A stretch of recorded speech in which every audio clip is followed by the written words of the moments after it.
उत्पन्ना एकादशी मार्गशीर्ष कृष्ण पक्ष। नैमिषारण्य क्षेत्र में श्री सुत जी ब्राह्मणों से बोले, हे ब्राह्मणों, विधि सहित इस एकादशी महात्म्य को भगवान श्री कृष्ण ने कहा था। भक्तजन ही इस व्रत की उत्पत्ति को प्रेम पूर्वक सुनते हैं और इस लोक में अनेकों सुखों को भोग कर अंत में विष्णु पद को प्राप्त करते हैं। श्री सुत जी बोले, हे ब्राह्मणों, सबसे पहले इस एकादशी महात्म्य को भगवान श्री कृष्ण ने पांडव श्रेष्ठ से कहा था, उसी के अनुसार मैं आपसे कहता हूँ। युधिष्ठिर ने पूछा, भगवान, इस एकादशी व्रत का महात्म्य क्या है? इस व्रत के करने से क्या पुण्य मिलता है और इसकी विधि क्या है? सो आप मुझसे कहिए। श्री कृष्ण भगवान ने कहा, कुंती नंदन, सबसे पहले हेमंत ऋतु के मार्गशीर्ष महीने में कृष्ण पक्ष की एकादशी का व्रत करना चाहिए। दशमी की शाम को दातून करना चाहिए, परंतु भोजन नहीं करना चाहिए। एकादशी को सुबह संकल्प नियम के अनुसार कार्य करना चाहिए। दोपहर में संकल्प पूर्वक नदी, सरोवर, बावड़ी, कुआं आदि में से किसी एक में स्नान करना चाहिए। स्नान करने से पहले शरीर पर मिट्टी का चंदन लगाना चाहिए।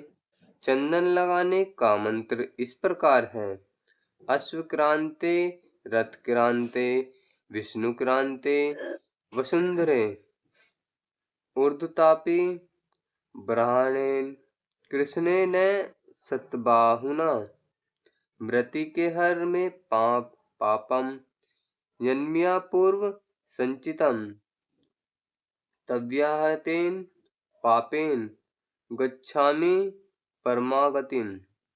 व्रत करने वाले को स्नान के पश्चात पाखंडी, दूसरों की बुराई करने वाला, परस्त्री गमन करने वाला, दुराचारी, दूसरे के धन को चुराने वाला आदि इन सब मनुष्यों से बात नहीं करनी चाहिए।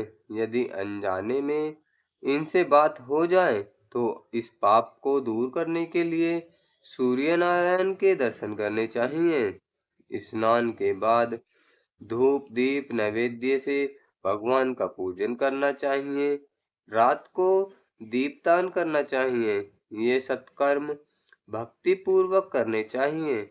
उस रात को नींद और स्त्री प्रसंग को त्याग देना चाहिए। एकादशी के दिन तथा रात्रि को भजन और सत्संग आदि कर्मों में व्यतीत करना चाहिए। उस दिन श्रद्धा पूर्वक ब्राह्मणों को दक्षिणा देनी चाहिए और उनसे अपनी गलतियों की क्षमा मांगनी चाहिए। धार्मिक जनों को शुक्ल और कृष्ण पक्ष की दोनों एकादशियों को एक एक सा समझना चाहिए।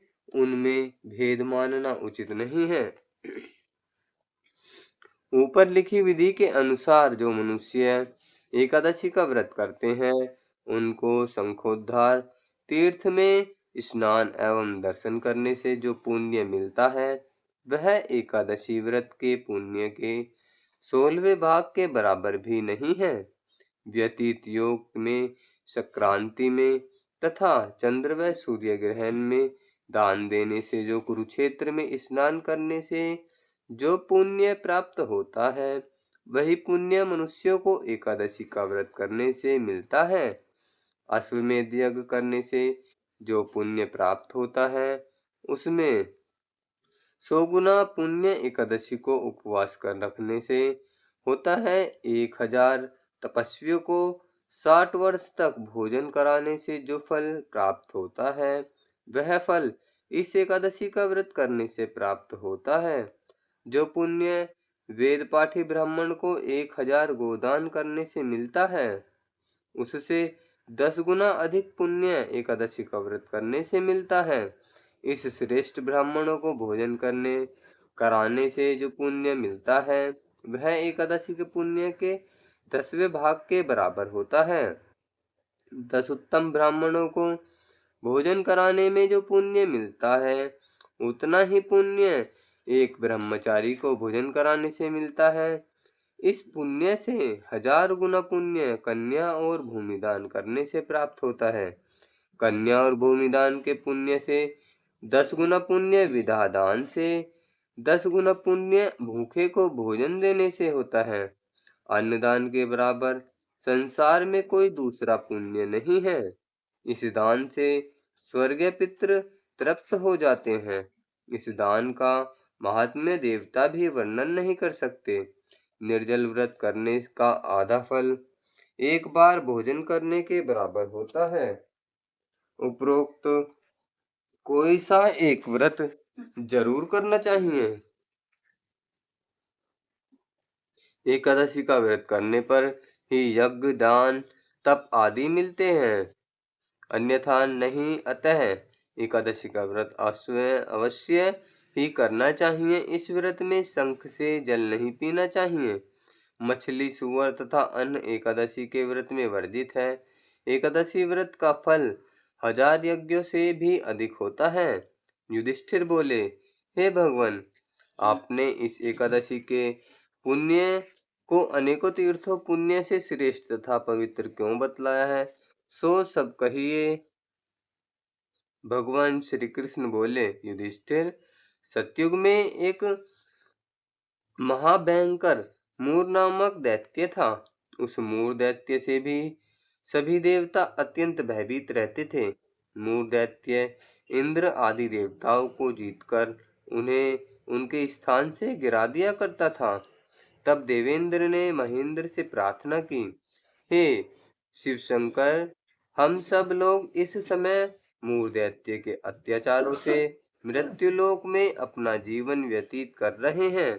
कृपया कर इस दुख से बचने का उपाय बताइए। महादेव जी बोले, हे देवेंद्र, आप श्री विष्णु भगवान के पास जाइए। इंद्र तथा अन्य देवता क्षीर सागर, जहाँ भगवान विष्णु से शैया पर शयन कर रहे थे, वहां गए। इंद्र ने उनकी इस प्रकार स्तुति की, हे देव देवेश्वर, आपको बारंबार प्रणाम है।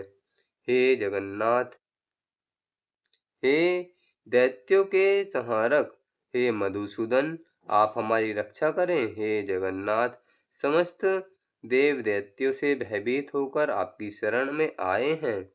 आप ही इस संसार के कारक और कर्ता हैं, सबके माता पिता हैं, जगत की उत्पत्ति, पालन और संहार करता तथा देवताओं की सहायता वाले और शांति प्रदान करने वाले हैं। आकाश पाताल आप ही हैं। तीनों लोकों को उत्पन्न करने वाले ब्रह्मा, सूर्य, चंद्र, अग्नि, हव्य, स्मरण, मंत्र, यजमान, यज्ञ, कर्म, कर्ता, भोक्ता आदि आप ही हैं।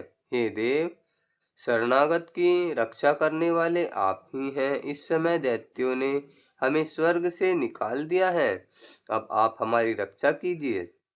देवताओं की करुण वाणी को सुनकर श्री विष्णु भगवान बोले, देवराज, वह कौन सा दैत्य है जिसने देवताओं को जीत लिया है? वह कहाँ रहता है तथा उसमें कितना बल है, यह सब मुझसे कहो। इंद्र बोले, देवेश्वर, ब्रह्मा जी में तालजंग नामक एक दैत्य था। उसी दैत्य के पुत्र का नाम मूर है। वह अपनी राजधानी चंद्रावती में रहता है। वह अपने बल से समस्त विश्व को जीतकर और सब देवताओं को देवलोक से निकालकर इंद्र, अग्नि, यम, वरुण, चंद्रमा, सूर्य बनकर पृथ्वी को तपाता है, मेघ बनकर जल की वर्षा करता है। अतः आप उस दैत्य को मारकर देवताओं की जीत कराएं। विष्णु भगवान बोले, हे देवताओं, मैं तुम्हारे शत्रुओं का शीघ्र ही संहार करूंगा। इस प्रकार भगवान विष्णु देवताओं को साथ लेकर चंद्रावती नगरी को चल दिए।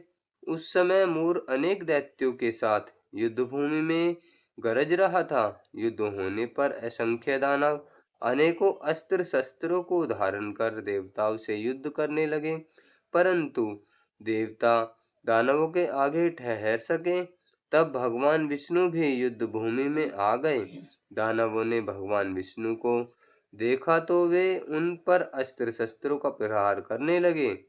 भगवान विष्णु भी चक्र गदा से उनके शस्त्रों को नष्ट करने लगे। इस युद्ध में अनेकों दानव सदैव के लिए सो गए, परंतु दैत्यों का राजा मूर भगवान के साथ युद्ध करता रहा। भगवान विष्णु मूर को मारने के लिए जिन जिन शस्त्रों को प्रयोग करते, वे सब उसके तेज से नष्ट होकर उस पर पुष्पों के समान गिरने लगते। वह आपस में मल्लयुद्ध करने लगे, परंतु उस दैत्य को न जीत सके। अंत में भगवान विष्णु शांत होकर विश्राम करने की इच्छा से बद्रिकाश्रम गए। वहां सिंहावती नाम की गुफा थी, जो 12 योजन लंबी थी। उस गुफा में एक दरवाजा था। भगवान विष्णु उसी में सो गए। दानव मूर भगवान को मार डालने के उद्योग में लगा था। वह उनके पीछे उसी गुफा में पहुंच गया। वहां भगवान को सोते देख उसे बड़ा हर्ष हुआ। उसी समय भगवान विष्णु के शरीर से एक अत्यंत सुंदर कन्या दिव्य अस्त्र धारण करके उत्पन्न हुई और दैत्य के सामने आकर युद्ध करने लगी। वह दैत्य इस कन्या से लगातार युद्ध करता रहा। कुछ समय बीतने पर इस कन्या ने क्रोध में आकर उस दैत्य के अस्त्र शस्त्रों के टुकड़े टुकड़े कर दिए और उसका रथ तोड़ दिया। तब वह दैत्य क्रोध में भरकर उससे मल्लयुद्ध करने लगा। उस कन्या ने दैत्य को धक्का देकर मूर्छित कर दिया। जब वह दैत्य मूर्छा से जागा तो उस कन्या ने उसका सिर काटकर यमपुरी पहुंचा दिया। जब भगवान विष्णु की निद्रा टूटी तो उस दैत्य को मरा देखकर अत्यंत आश्चर्य करने लगे और विचारने लगे, इस दैत्य को किसने मारा है।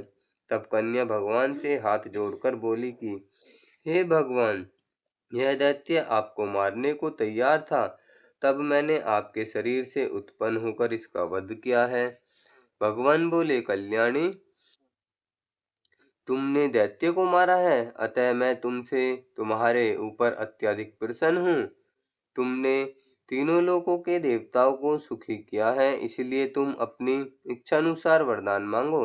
कन्या बोली, हे भगवान, मुझे यह वरदान दीजिए कि जो मेरा व्रत करे उसके समस्त पाप नष्ट हो और अंत में वह स्वर्ग को जाए। मेरे व्रत का आधा फल रात्रि को मिले और उससे आधा फल एक समय भोजन करने वाले को मिले। जो मनुष्य भक्ति पूर्वक मेरे व्रत को करे सो वह निश्चय ही आपके लोक को प्राप्त करे। कृपया मुझे ऐसा ही वरदान दीजिए। जो मनुष्य दिन तथा रात्रि को एक बार भोजन करे वह धन धान्य से भरपूर रहे। विष्णु भगवान बोले, हे कल्याणी, ऐसा ही होगा।